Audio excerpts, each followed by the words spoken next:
Papy les efficaces. Encore un week-end chez Tonton. La solution sans sas qui marche à tous les coups. Tu peux m'aider? Tu vas voir, ça va le faire. Oh non, pas la douche. Des solutions à tous les problèmes? Eh ben oui, c'est possible. Merci Rémi. Un podcast aussi carrément bien, je suis pas sûr qu'il y en ait d'autres. Bonjour, aujourd'hui c'est la Saint-Nuage en forme de licorne, alors bonne fête à tous les nuages en forme de licorne. Chères poditrices, chers poditeurs, aujourd'hui dans le podcast qui est en train de rentrer dans votre cerveau grâce à vos oreilles, nous allons parler d'un problème assez particulier, mais dont il est important de se débarrasser au plus vite. Et ce problème c'est, est-ce que ta maîtresse ou ton maître est oui ou non un ou une extraterrestre ? Je sais que vous êtes très nombreux à vous poser la question, il est temps de le savoir, il est temps d'en être sûr. Pour la suite de ce podcast, nous allons travailler sur une maîtresse. Mais c'est bien évidemment la même chose avec un maître, il n'y a pas de raison. Premièrement, tu vas faire passer le test de la voix à ta maîtresse. Tu lèves le doigt et tu poses une question banale, super simple, évidente. Maîtresse, aujourd'hui on est lundi. Est-ce que c'est prévu que demain ce soit mardi toute la journée? Là, la maîtresse, si elle te répond « Très bonne question, Flébibonde. Oui, demain, vous, les humains, nous serons effectivement mardi. » Paf ! Alors là, avec une voix comme ça, c'est une extraterrestre. Attention, ne confonds pas avec une voix enrouée de rhume, hein. Bon, comme tu vois, le test de la voix, c'est super facile. Tu peux aller voir la directrice et demander à ce qu'on te change cette maîtresse extraterrestre pour une vraie maîtresse en peau et en os. Attention, les derniers modèles de maîtresses extraterrestres savent hyper bien imiter les voix des humains. Alors il faut passer à la vitesse supérieure. Tu vas donc t'approcher de la maîtresse avec un papier et un crayon et lui demander de te dessiner un tricélopipède carré, losange convexe en forme d'étoile à 2 branches, rond comme un rectangle triangle isocèle, tordu et sans compas. Une maîtresse normale, elle va te répondre. Alors ça, Milandrine, tu verras ça quand tu seras en 5e. Tiens, si tu me faisais ce petit coloriage de licorne super mignonne plutôt.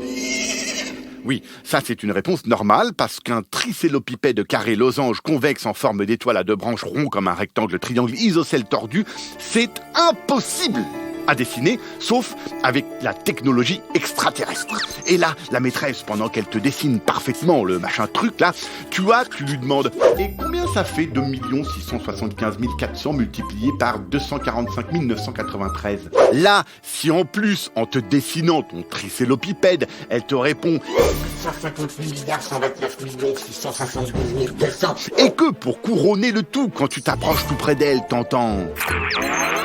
Eh bien là, paf, c'est une extraterrestre et tu peux aller voir la directrice et demander à ce qu'on te la change pour une vraie maîtresse en peau et en os.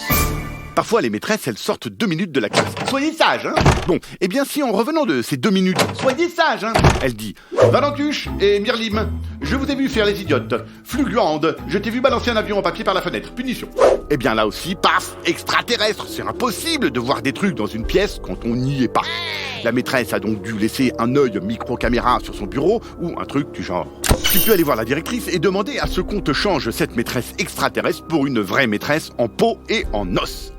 Voilà, les maîtresses qui sortent 2 minutes de la classe, soyez sages, hein.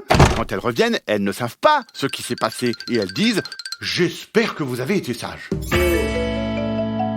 Pour être vraiment complètement sûr à propos d'extraterrestres, tu vas énerver la maîtresse.